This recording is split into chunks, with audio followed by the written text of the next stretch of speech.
He made your heart pound with the Terminator. Then he stopped it with Aliens. Now, writer-director James Cameron presents This summer's most original adventure, The Abyss.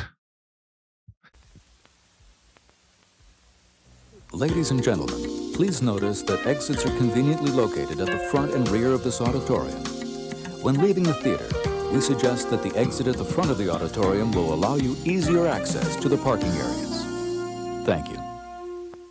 Hi, I'm Mike Field. I'm Mike Butler. And you're listening to the Forgotten Cinema Podcast. Each episode, we highlight a film that, for a variety of reasons, was forgotten by audiences.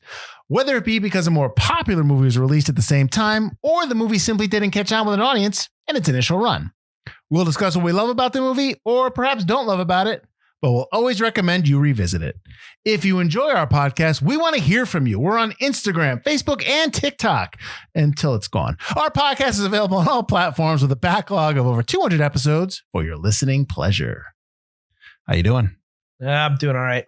I noticed you're holding the mic there, pal. I'm missing a little something today. For those who don't know, we record this in my studio basement. I'm saying that, with a grain of salt. And Butler has to bring all his equipment over. And because we also record during the week and Butler does stuff during the week, that he, that travels with him. But today, Butler forgot a key element for his microphone arm. I forgot the thing that fits the arm in. So now I got nothing to put the arm in. So now I got to hold this giant heavy microphone for two episodes. We're running a little half-ass here. Half-ass. I know. It's all right.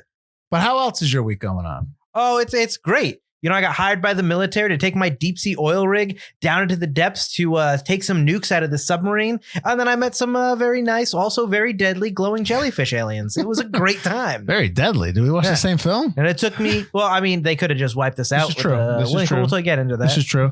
So we are actually doing The Abyss, but we're not just doing The Abyss that came out in the theaters. No. We're not doing that 2-hour, 20-minute movie.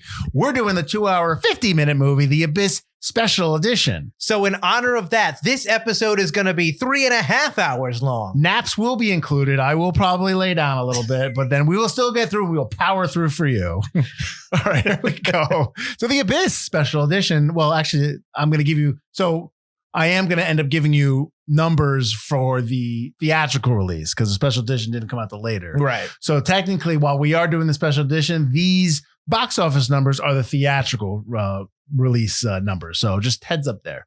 So The Abyss, the special edition has a runtime of 171 minutes. Obviously, I just told you the other one has a runtime of 140, both rated PG-13. Production budget was $70 million.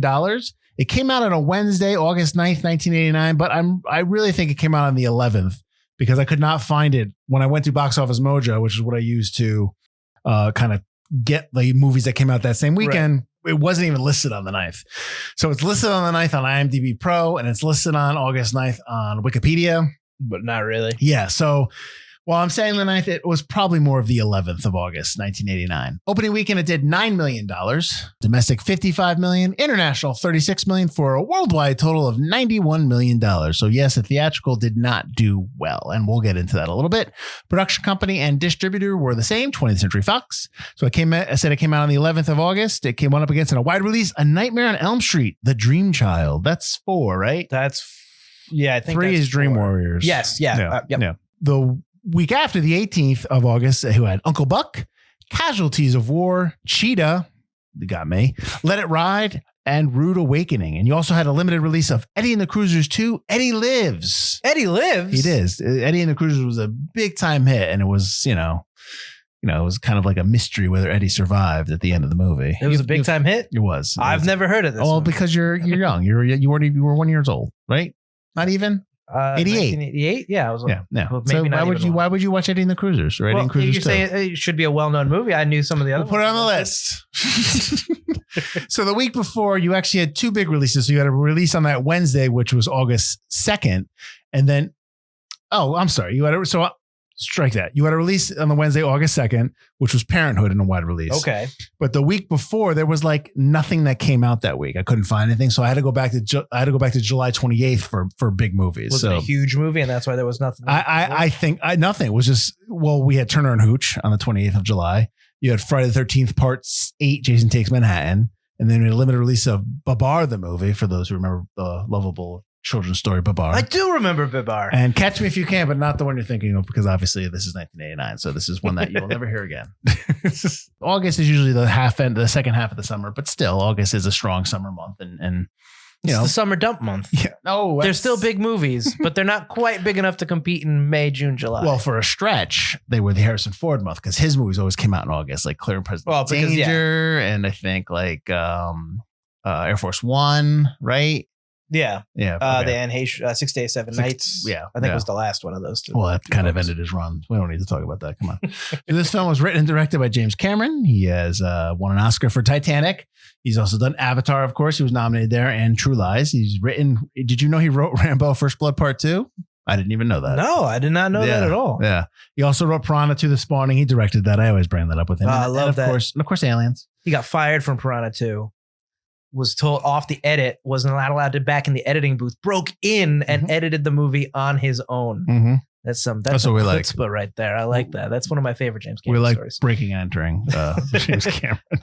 Cinematographer was Mikhail Solomon, who's nominated for an Oscar for Backdraft. He also did Arachnophobia, which we should put on the list, and Far and Away. Is Backdraft good enough to put on the list? I was saying Arachnophobia. I like Arachnophobia. See, again, I think Backdraft is one of those movies that if you're in your 20s right now, you have no idea what it is. Like, it's one of those forgotten films. Yeah, it's not really forgotten, but it's forgotten. Like, it doesn't play anymore as like it used to. Yeah. I mean, every once in a while I'll catch it on somewhere. But yeah, no, I agree. I think I mean, put it on the list. It's on the list. Arachnophobia is and Backdraft. Both of those we're putting on. Yeah. Okay. Composer was Alan Silvestri, who was nominated for 2 Oscars, one for Forrest Gump and the other for The Polar Express. Edited by Conrad Buff IV and Joel Goodman. Buff won an Oscar for Titanic, and he was nominated for T2 Judgment Day, another Cameron film, for those who don't know. I mean, you should know. Goodman did Friday the 13th, The Final Chapter, and House Party 2. Then the special edition had separate editors as well. So you had 2 editors for the special edition, Stephen Quayle and Howard Smith. Quayle has done Final Destination 5. He actually directed Final Destination 5 and Aliens of the Deep.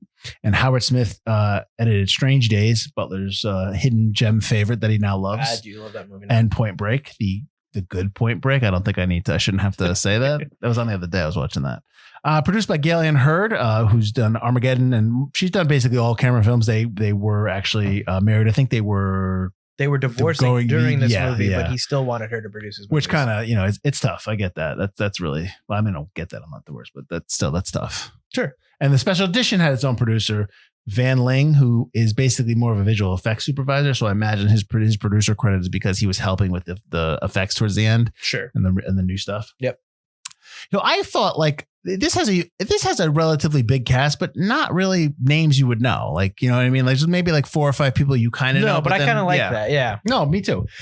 Ed Harris plays Bud Brigman. He's nominated for 4 Oscars. Do you even know? Can I even test your knowledge here? History of Violence? Nope. No, I don't know. The Hours. He's okay. Yeah, I'm not lying. Pollock. I would have gotten Pollock. Yeah. The Truman Show. He's nominated for the Truman Show, really? And Apollo 13. So he's good in Apollo 13. He is awesome in Apollo 13. Mary Elizabeth Mastrantonio as Lindsay Brigman. She plays Bud's they're kind of separated. They're still married, but they're husband and wife, but they're not on good terms. She was nominated for an Oscar for The Color of Money, and she's also in Robin Hood, Prince of Thieves, and Scarface. Michael Biehn as Lieutenant Coffee. I don't even know if they said his first name at all in this movie. He's not in the credit. There's no credit for his first name, but they just keep calling him Coffee the whole time. Biehn has been in Aliens, Tombstone, and The Terminator.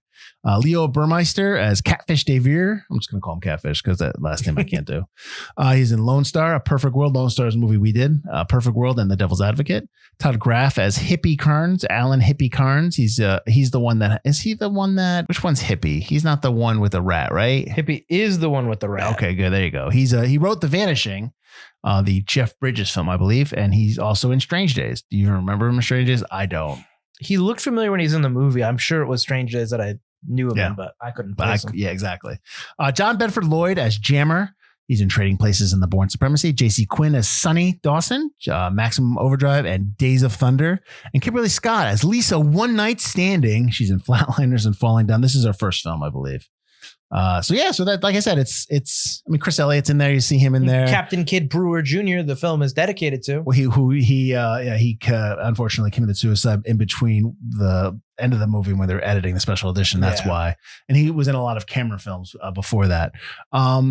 And there's other people. There's like a lot of characters like Kelso from Scrubs is in there. Like 2 seconds. Chris Elliott's in it for like 2 seconds. So you see people that you're like, oh, that guy looks familiar. But on the whole, it's just pretty much once they get down into the rig. That's where they are. Yeah. And it's not a lot of people because a lot of people die in the rig during when it's 7 dragged. people died to be specific. All right. So I have a ton of facts. And I have a ton of viewing notes. Well, not a ton of viewing notes, but I have a ton of facts. But I can talk about this movie quite a bit. There are a lot of facts. I know. And they're not very good facts. Well, you mean like they're not. It wasn't a happy production. Right. Yeah. Not, there are good facts to have. Yes. These are bad facts. But I can't remember. You've never seen this, or you? I've never seen the special edition. Okay. My parents had like a bootleg copy way back in the day on VHS. I think it was like The Abyss / something I would actually watch a lot. Okay. So I had to like fast forward through it to get to whatever movie it was. I don't It's probably like one of the diehards or something. Okay. So I saw it once, maybe when I was 10, 11. Mm-hmm. So I remember a little bit. I remember the glowy alien guy, not the big alien thing. I just remember one glowy alien. I remember the head, the water head. Right. But I don't remember any of the movie. And honestly, I can see why I forgot the movie and why I didn't continue to keep watching it. This movie is not for 10, 11-year-olds. It is not exciting, really. It's not. It's a much more heady James Cameron kind of movie. So I can see why I never really watched it again. Okay. That being said, it's way too long. The special edition. Okay. But it is a really good story. And I don't know what you would. I mean, you could cut a lot of stuff. It's rather slow. But like I did cut a lot of stuff. Yeah, I couldn't point anything out that like cut that while I was watching. I wasn't doing that. I was watching the movie. But I do think it's rather long. It's rather slow, but I think it's a good version of Sphere. Like I think Sphere, which is our first Notorious movie that we never talk about, it's very similar to Sphere, but also very like different. But also you could see where Sphere takes a lot of its inspiration and then just kind of ruins it.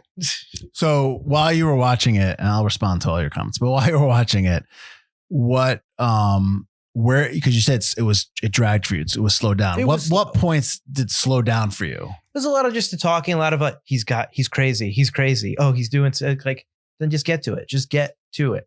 What are we doing? What are we like? All right, we're going to go into the submarine. We're going into the sub. We're going to get to that. So we're going slowly to the submarine. And I appreciated the water shots, but it was very slow moving. It just hadn't like, you could pick up that pace a little bit and make this plot move a little faster. I also think having as many characters as they do toward the beginning, I get it makes when they're in the rig, when they're in the rig before it goes off the edge and kills 7 people. Right. Like when you're starting off, it's like that's way too many characters, and it's like kind of like Aliens, where there's so many characters I'll never remember everybody's name. So Apone. I mean, as I've watched Aliens 80 times, yes, I know people's names, but what are we supposed to use, man? Harsh language? That's for later on. That's for our lead up series. Oh, that's right. So I think by having that many characters that I don't know the names of, it kind of ruins like the fact that like, am I going to remember the people's names of the survivors afterward? And also then why do I care? If like, I found it very hard to care about too many of the characters other than maybe Bud and Lindsay and the rat. I didn't want the rat to die. I wanted the rat to survive. The rat did not die. The rat did not die. I also wanted Lisa One Night Standing to live. Well, Catfish. Catfish, he was all right.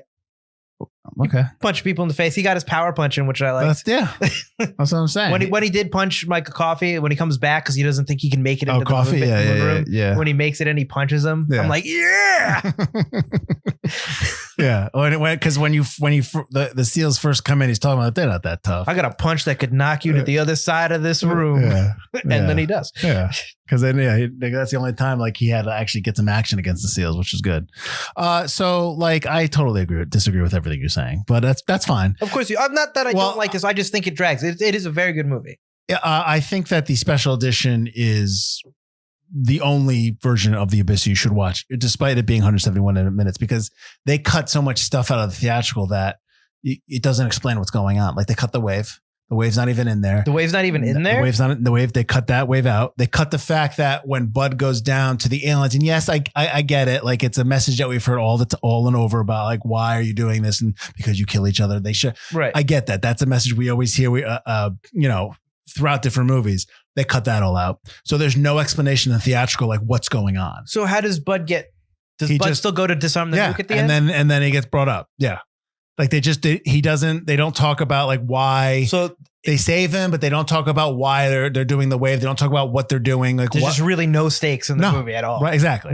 So that's why the theatrical didn't do well, because it's not a good movie.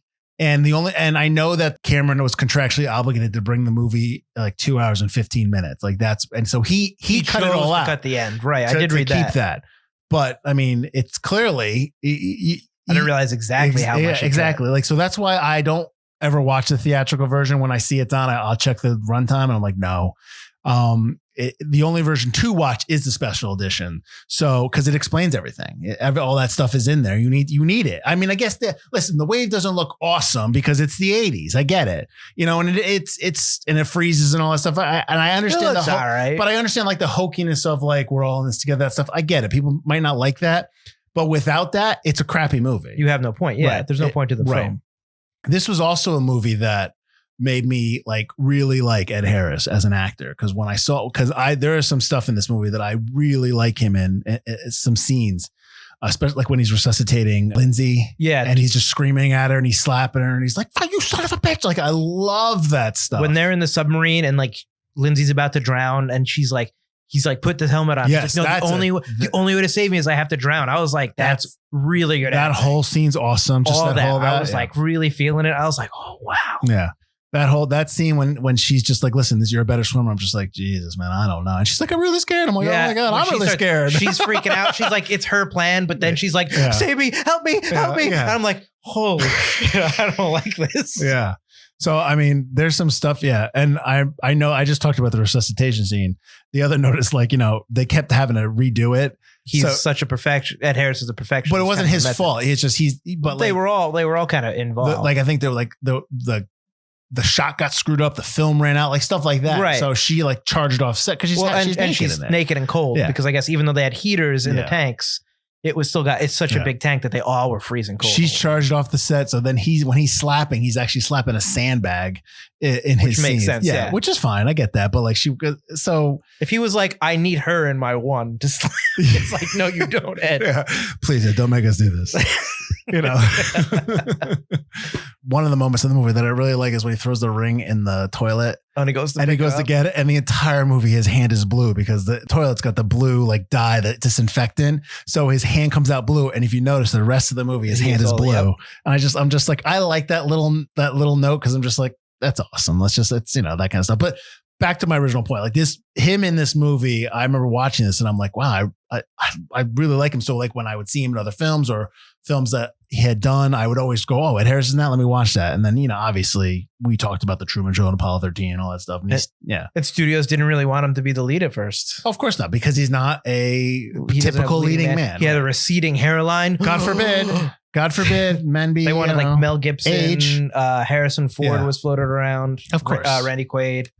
Please. Dennis Quaid. Not Randy Quaid. Well, Randy Quaid was still viable back for different movies. But back then, everything got put across Harrison Ford's desk. Everything got put across Tom Cruise's desk. They just send it off to him and be like, "Well, we're considering Harrison Ford." You probably never even read the script, like stuff like that. But Ed Harris had the everyman quality that James Cameron was looking for, and the receding hairline he thought helped with that. The original version of the script, I think there were a bunch of scientists that were down there, and then when Cameron was kind of in the beginning stages of writing it, he realized that it's probably difficult for audiences to connect with scientists, so he made them blue collar work. It's kind of like Armageddon, where they're. I was thinking exactly. This is kind of like underwater Armageddon. Yeah, but better.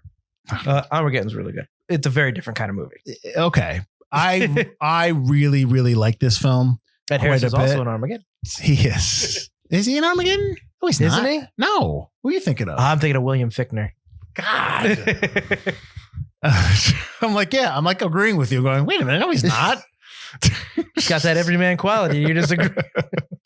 I also like Michael Biehn in this film. I just like how he's going crazy throughout the whole movie. Which was Bean's idea, was that he was suffering from the yes, because it wasn't just making him a maniacal. hypoxia, He was having what did they call it? Pressure sickness. Pressure sickness. Yeah. 1 in 20 people get it, and they were all like all cocky when the SEALs get on. 1 in 5 or 1 in 4. Oh, I thought you said 1 in 20. 1 in 5. Was it 120? Okay, go. And he was like, "We're trained. We know. We're good. We're SEAls." And of course, he's the one that. I love that scene when he has his hand up. He's like, just like this. I love when you like see him and he's like all shaking, like all mad, but under the table, he's cutting himself. Yeah, I was like, "Ooh." Yeah. It's like he's like that's the thing too about this film. It's like you talked about, it's a different type of film. There's moments in there where, like, especially when the rig is getting dragged, there's moments of action there, but it's really a hardcore drama. It is, like, and you've got some really strong actors in there, belting out scenes that are just amazing. And the fact that just the way Michael Biehn plays his character is really good. Like Coffey's a really good. He's a bad guy, but but he's like a somewhat of a sympathetic bad guy, because when Bud is trying to sneak up behind him and he's just pulling that chain, that ASMR chain going, you can see that he's like visibly distraught, emotional and upset. Yeah, he has no idea what's going on. And so when Bud goes and tries to get the gun and he flips around, he's just like freaking out. Like, so it's really just, I just really like the way he plays it. I love that shot too, when he clicks into the gun's empty, and then you switch to the Navy SEAL guy and he gets the clip and he's letting out the bullets one by one. That's a great cutaway. That's a great scene. Nice. But I also like that I mean, at first I was like, come on, all these guys are just following. He's clearly crazy. The SEALs would not follow him, and they follow him, I think, a little too far. But then when they finally get to the end, they're like, all right, we'll stop. We'll help you stop him. Well, I mean, that's also chain of command. That's also orders. You're told you shouldn't, disobey orders no matter what. Like that's like that kind of stuff. So to blow up a nuke. But that's part of the phase 2. The phase 2 was to arm it. And I'm pretty sure phase 3 was to blow up the sub so no one could get it. Yeah. After they reached safe distance. I don't know why it had to be a nuke. Like, that's the thing. Like, why are you nuking the sub? Just blow it up. It's probably the one missile they found. No, but I'm just saying, like, I question that part of the phase. Like, you just set charges, don't arm the nukes, and blow it up and sink it into the trench. No one's going to get there. Just, I just don't understand. But it's obviously probably for stakes, and that's part of Cameron's thing, like nukes and stuff like that. So, whatever. Plot. pretty much. So this movie was, I always like I'm not playing the game with you this time, Butler, so don't worry about it. But this movie is nominated for 4 Academy Awards: Best Sound, Best Art Direction, Set Direction, Best Cinematography, and Best Visual Effects, which I think it won for. So, which it should have. It started CGI effects basically. Yeah, because 93 is Jurassic Park. So 93 is Jurassic Park, and when Steven Spielberg was going to do Jurassic Park, this was one of the films he studied to make sure, okay, I think our CG can do it. Mm-hmm. Because when they started, they didn't know what they were going to do. Were they going to do CG? Were they going to do animatronics? So they actually were going to have both ready to go. And thankfully the CG looked good, because by then it was like time to shoot and they didn't have time to do the animatronic. Mm-hmm. But that's pretty cool. And it was because they did, which we covered on the show, Young Sherlock Holmes. Yes. Because that had the CG with the stained glass guy. ILM was just starting their CGI department. And so James Cameron talked to them about doing the water's effect. They actually all talk to each other. I don't know if you know that. So we talked about how in the movie, the shoot itself wasn't fun. Yeah, because there was a lot, like all the cast members had to become certified divers. Yep. So they had to do that. They did that all in the Caribbean, but Harris couldn't do that. He was already filming something he did on a lake. But then I guess he was proven to be the best of all of them. Apparently, he was he had enough certifications to almost be pro. Yeah. The actors playing the SEALs had to receive special military training. And then there's stuff that happened within the movie, such as the scene that we talked about where Lindsay drowns and he's pulling her through the water. That's number one. That's all of them underwater. That's really cool thing about in masks, in suits. The masks are specifically created and designed to show their face, and their mics are in there so for their dialogue. But it's also they're made to filter out the noise of the regulators. Yeah. But when they were doing side note, when they were doing the post-production, Cameron thought that sounded too clean and too fake. So he put the noise of the regulators The suits were too good. Right.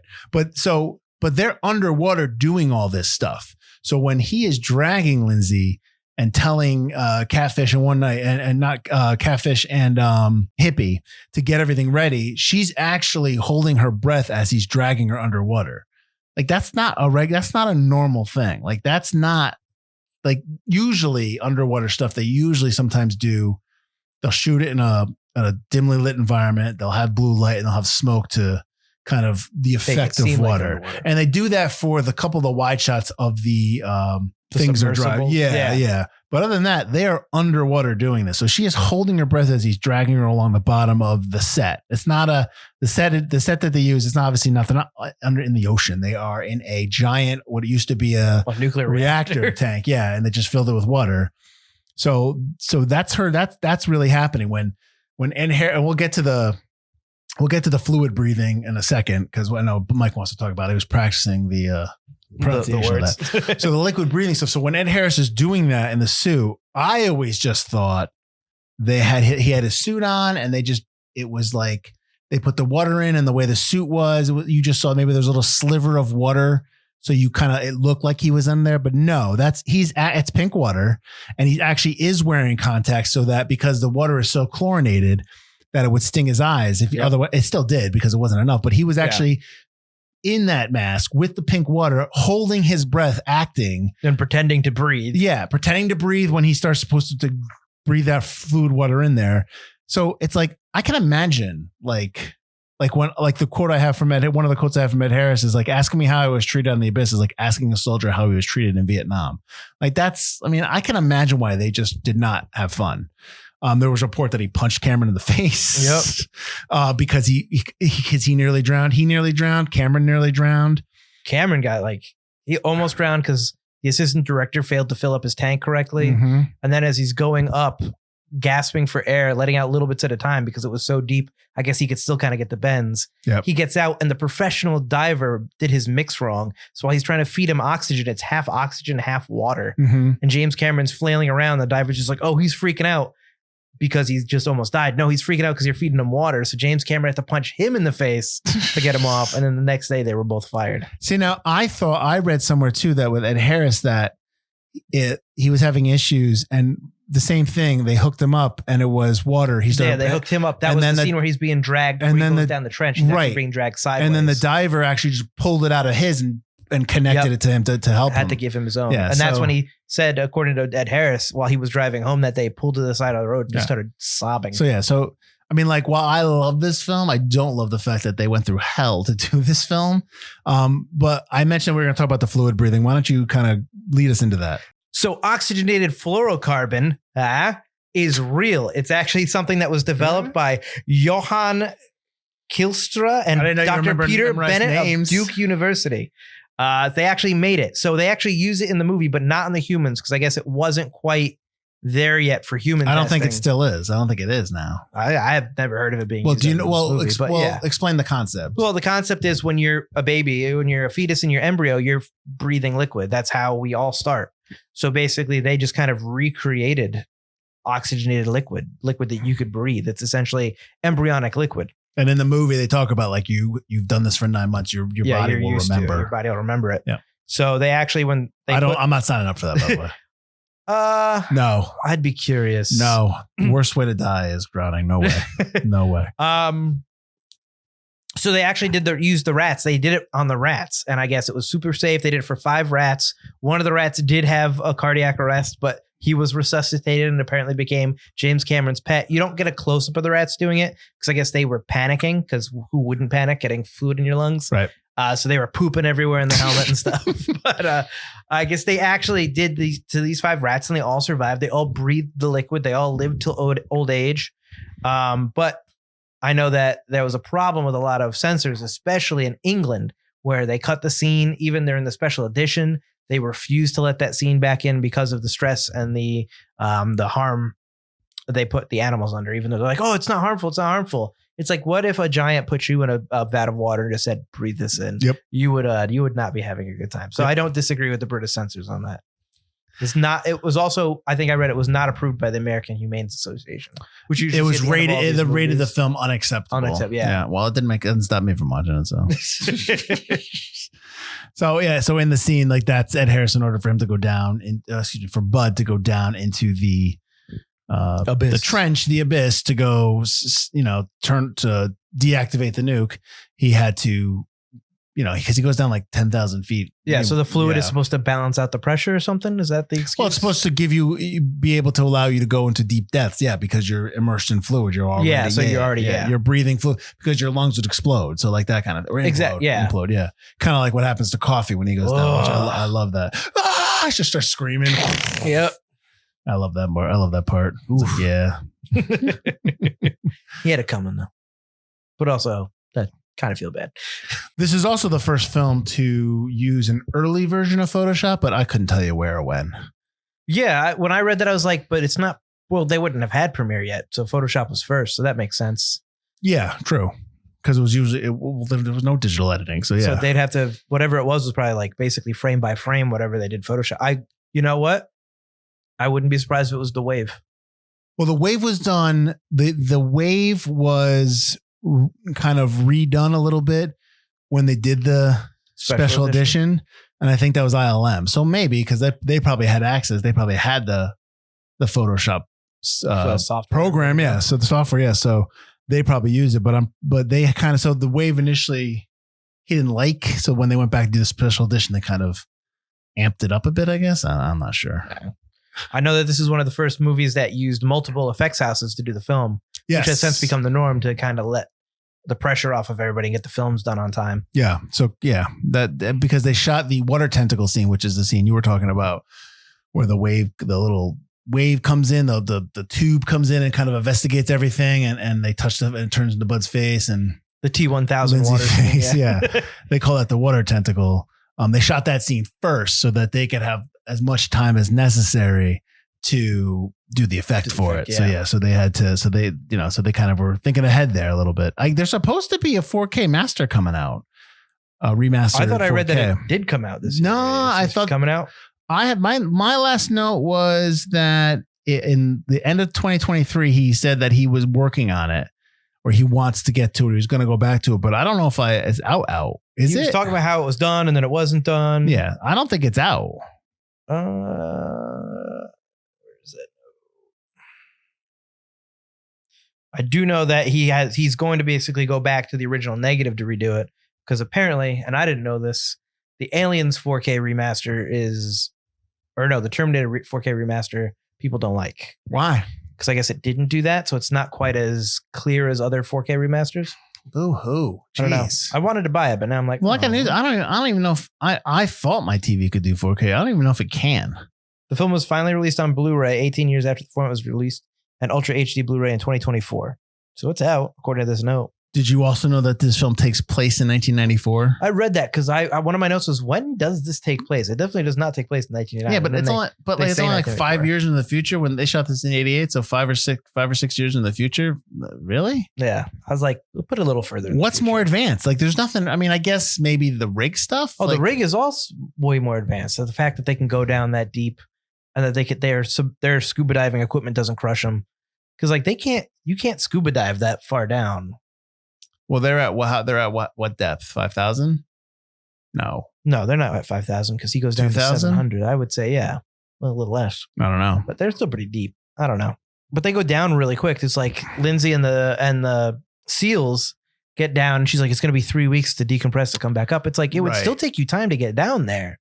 That's still going to take a day or two to pressurize. It doesn't. I don't think it's immediate. Maybe it's because when she's saying 3 weeks, it's not just the depth, but how long they're down there. Like if it takes them 3 weeks, I would imagine that everyone in the cruise is going to take longer to decompress. I think it takes the same amount of time. Once you're down there, it still just takes time. Where do you decompress? You have a little, like a thing that goes down on the ship. I was watching a special about it. Basically, like, because there was a special about a guy who got lost down there, and they have like a whole tank, like a little like trailer that basically comes up slowly, and you basically live in it, like a decompression chamber. And as it's coming up from the ship, you're just kind of chilling. How big's the room? Not very big. You're basically like an astronaut. Wow. Because it pays a lot, but it's also one of the most dangerous jobs in the world.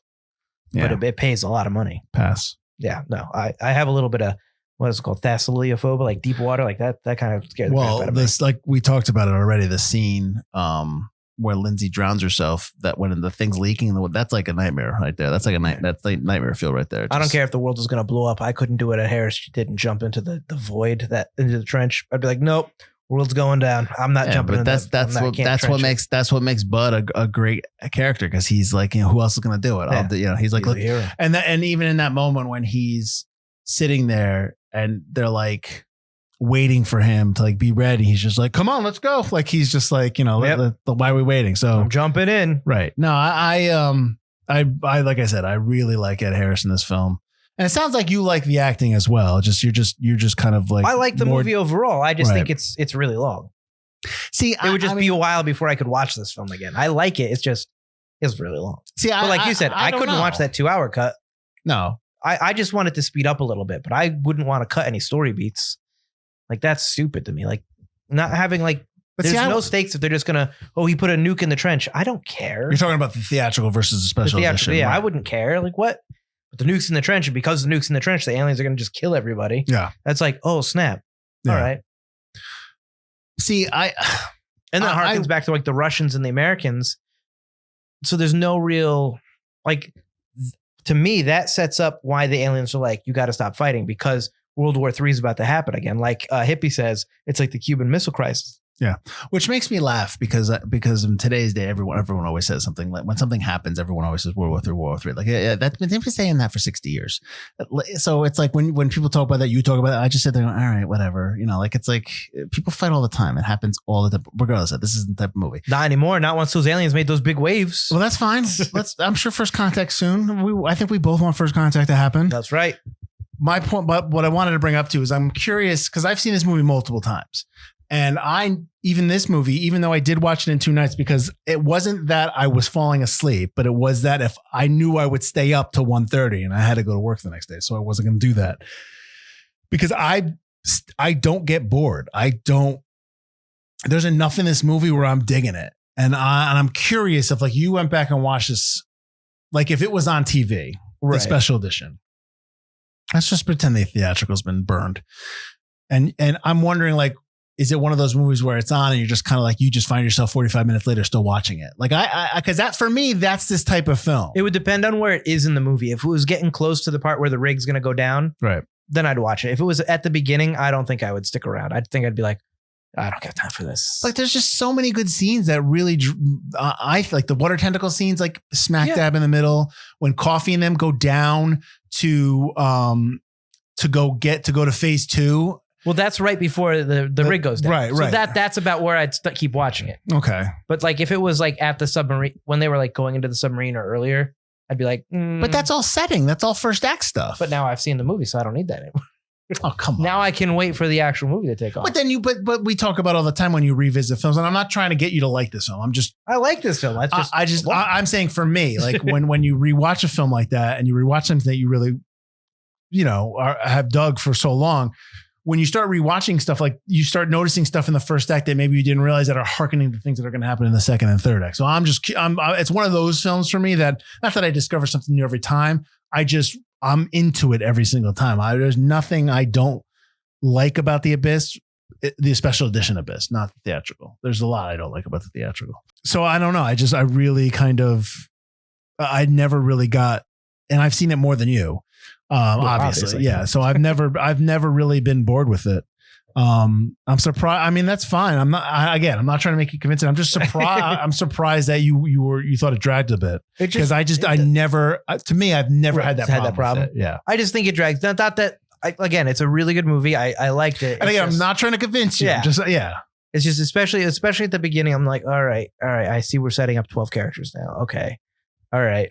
But there are still good things. Like I like him putting his hand in the toilet too with the ring. I like Virgil, don't be a wiener.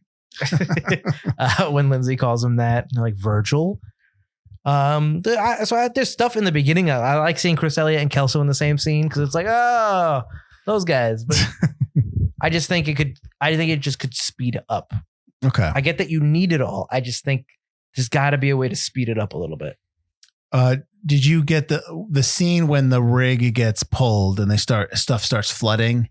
Mm-hmm. You can see where he gets his Titanic idea from, that whole scene, that whole scene when he's running down the hallway and the water just starts coming. I just remembered the scene in Titanic when they're doing the same thing. I always like that his ring saves him in the door, because his ring is it's basically like some kind of, it's not a typical ring. It's some kind of like chunky thing. Right. Yeah. It's some kind of, wing nut or bolt or something like that. It's some kind of rivet. Like, it's clearly they made it, but it just sits in the door, because that's a strong door. And so I love the fact that what he was trying to tell the other person, like, cut the line, I can't open it, cut the line. And they're drowned. It happens to him. He's like, cut the line, and they have to cut it and pull him open. I like that. Did you notice? I wanted to ask you this, because I know this is Alan Silvestri. When Bud goes down and he meets the NTIs, that's what the aliens are called, NTIs, or that's what they call them. Non-terrestrial somethings. Intelligences. I was going to say, it's not entities. Non-terrestrial. Some things. NTSs. The score is very Star Trek-like. I noticed that throughout most of it. But it's not, I like it because it's like you do the Abyss. It's creepy. There's a lot of drama going on, but the music is actually kind of oddly uplifting. Mm-hmm. And I kind of dug that. Mm-hmm. I was like, oh, okay. It sounded like something that you could definitely put in Amazing Stories or something. I was like, all right, I'm okay with this. But that's also the time period that's that 80s kind of sensibility.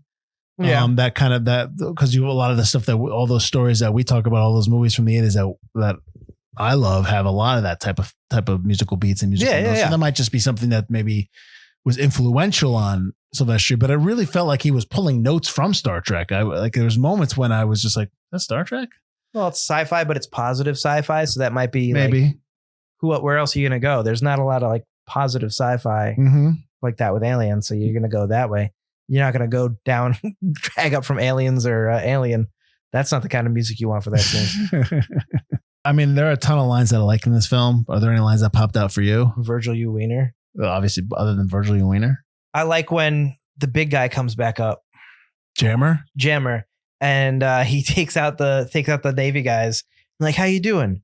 You doing all right? We thought you lost you. I just felt like I was dead when I saw that angel coming for me.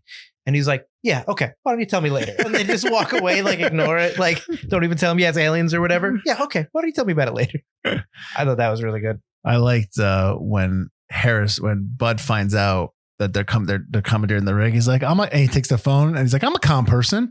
Is there some reason why I shouldn't be calm? And it takes a beat. He's like, what?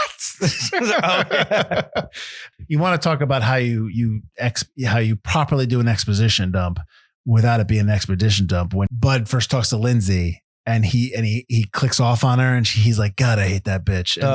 And And Hippie's like, probably shouldn't have married her then. Like, it's like, now you know. You already know in that one line, those two lines that, all right, this is the setup. Like, they don't like each other and they're married. So kind of like stuff like that. So I thought that was a nice example of how you can do it without having to have like some kind of like long monologue about it. Right. Yeah. Did you know that was James Cameron's brother? Yes, with the crab. With the crab coming out of his mouth. I know. When I saw that scene, I was like, holding his breath. Who did they get to go underwater, hold their breath, and have a crab jump out there? What did they pay them? And the answer is probably nothing, because it was James Cameron's own brother. I think his brother helped him with. I think his brother helps him on the stories and helps him with creating certain type of cameras and stuff. I think he helps him on that side. Yeah, no, and he killed like 3 crabs or something like that. He had to crunch them because they were in his mouth for too long before they set up the shot. Yeah, so you had to go. I'm sure that the ASPCA was probably not too happy with that either. So Mike, his name was Mike. Mike, I want you to put the crab in the mouth. Let's go. We're gonna shoot. Just a minute. Can you keep it in your mouth for just like 5 more minutes? 5 more minutes. Let's go down my throat. I have one review for you. Okay. But this review is for the theatrical version, right? No, I think this might be this is for the special edition. Okay. So in the book Real Views 2, James Berardinelli says James Cameron's The Abyss may be the most extreme example of an available movie that demonstrates how the vision of a director, once fully realized on screen, can transform a good motion picture into a great one. So their comment is about how the special edition, how obviously if you let him do the movie he wants to do, it's going to be better. But I will give a counterpoint to that. Well, I agree with that.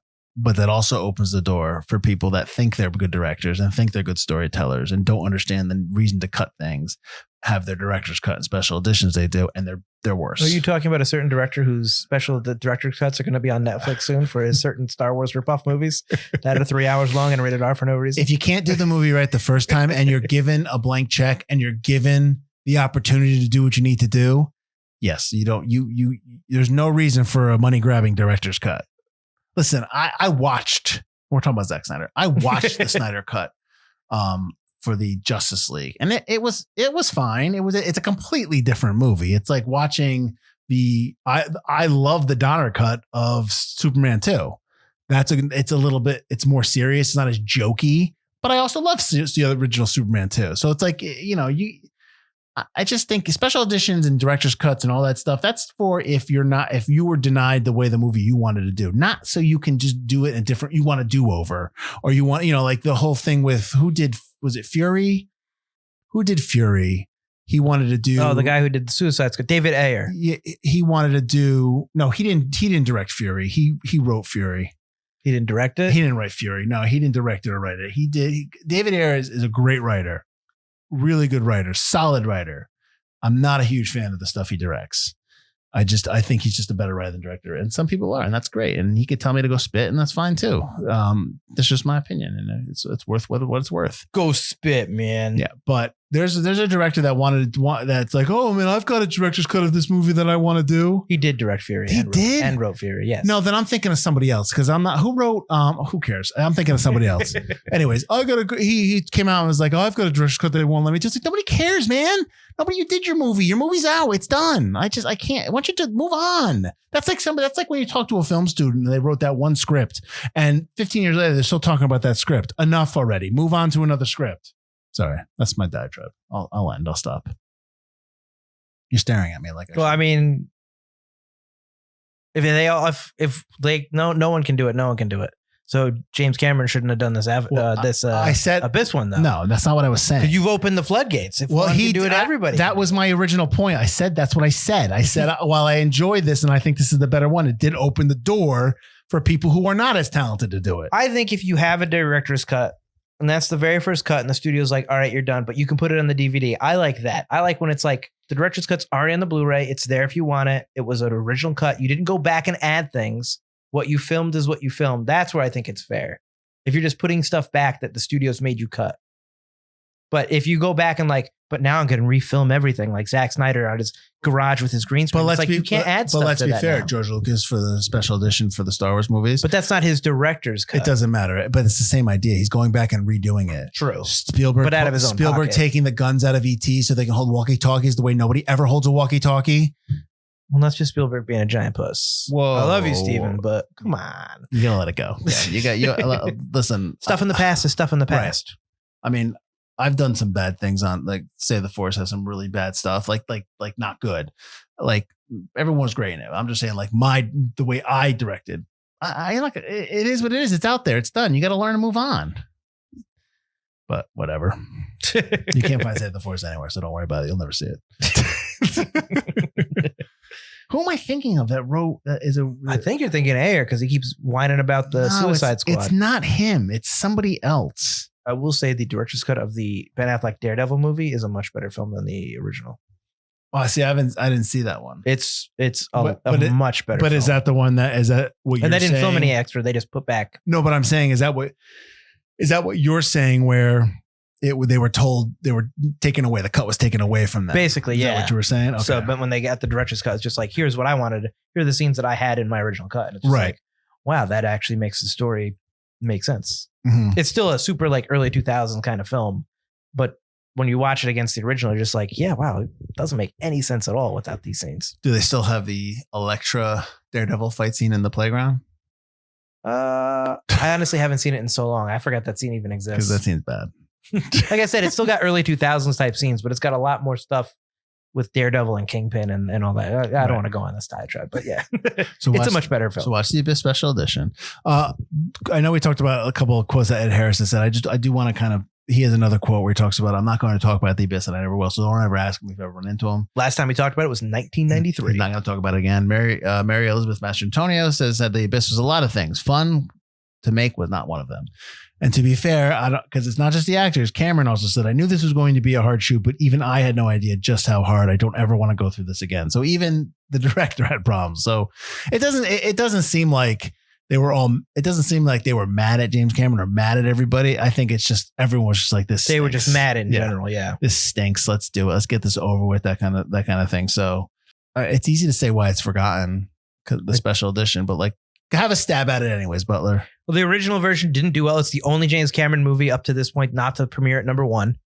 I think that hurts it. It made its money back, but not by much. I know marketing budgets probably weren't big back then, so that's a thing. No, it didn't. No, but typically they talk about how your marketing budget is the same amount of your thing. But I don't think it was like that back in 1989. It was probably close. It was probably close. So it probably just barely scraped its money back on home video. I would say that, it's a good movie, but the other James Cameron movies are just so much more watchable. They're just a much easier to digest kind of films. Other than that 8 hours of Avatar, I still have to see the second one.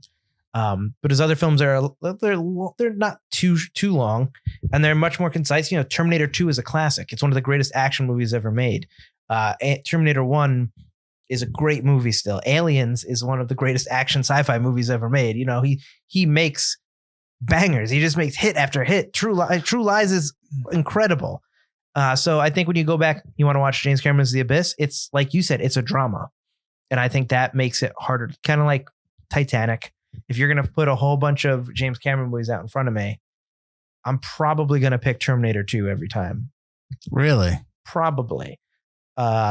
And then Aliens and True Lies next. And Aliens and True Lies next to that. Terminator 2 is one of the best action movies of all time. I'm not. This is a different video. This is a Forgotten Cinema Spotlight right now. But yeah, I mean Eddie Furlong kind of gives me the. Oh, he's so good in that movie though. Come on. He's really good in that movie. Come on. He's fine. He's really good in that movie. He's fine. That is your opinion, and you're welcome to have that opinion, even if it is wrong. I can't tell. There's nothing in Aliens that I don't like. There's stuff in that him in Terminator 2. There's some stuff I don't like. That's what I'm saying. That's what I'm saying. That's where I'm coming from. And I like True Lies a lot.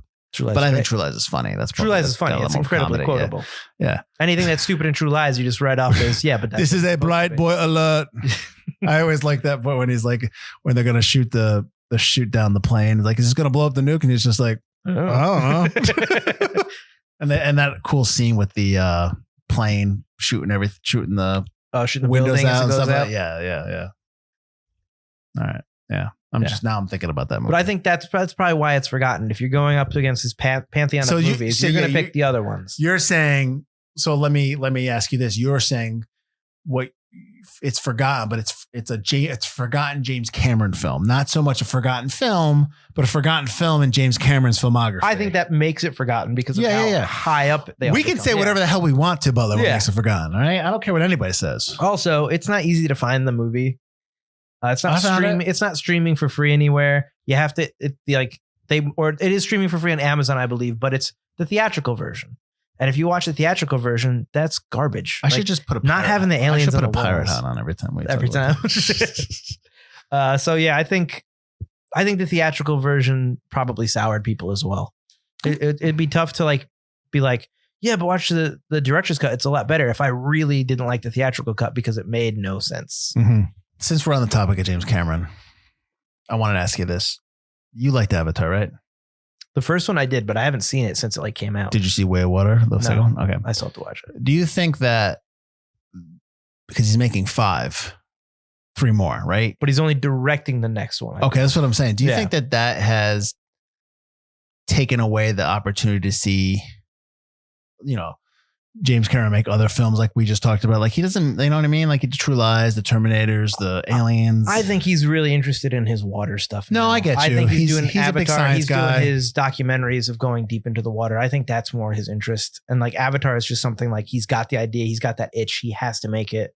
Mm-hmm. But I think after Avatar, we'll probably see the end of him? End of James Cameron doing films and the start of James Cameron maybe doing a lot more documentaries.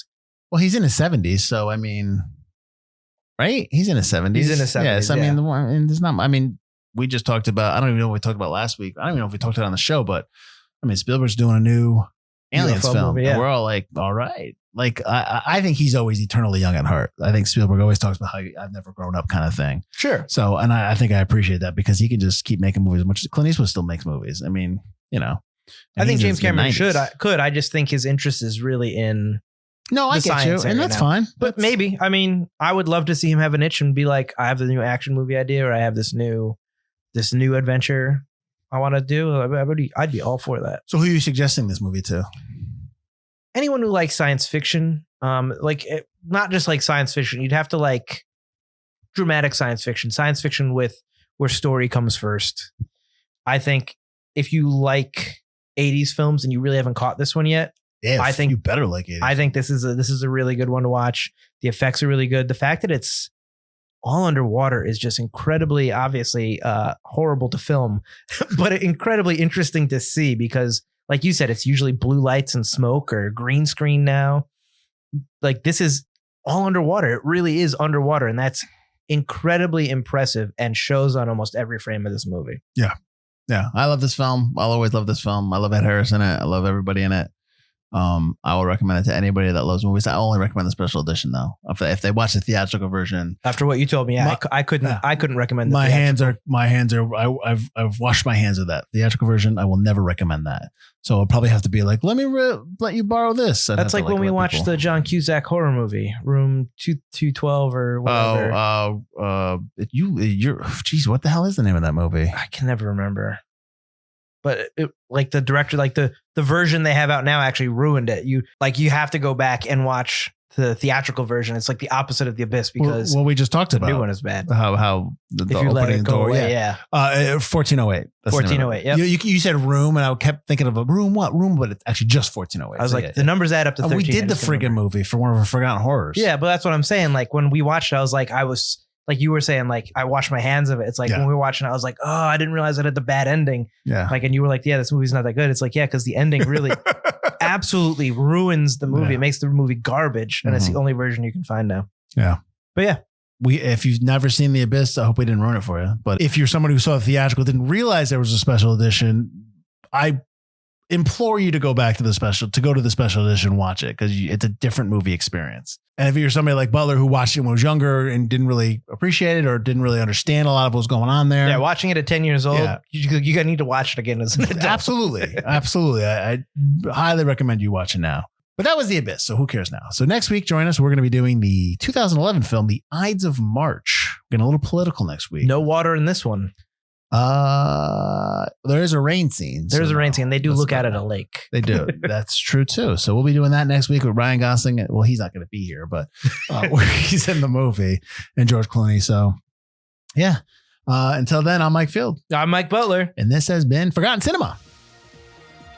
Virgil, you wiener.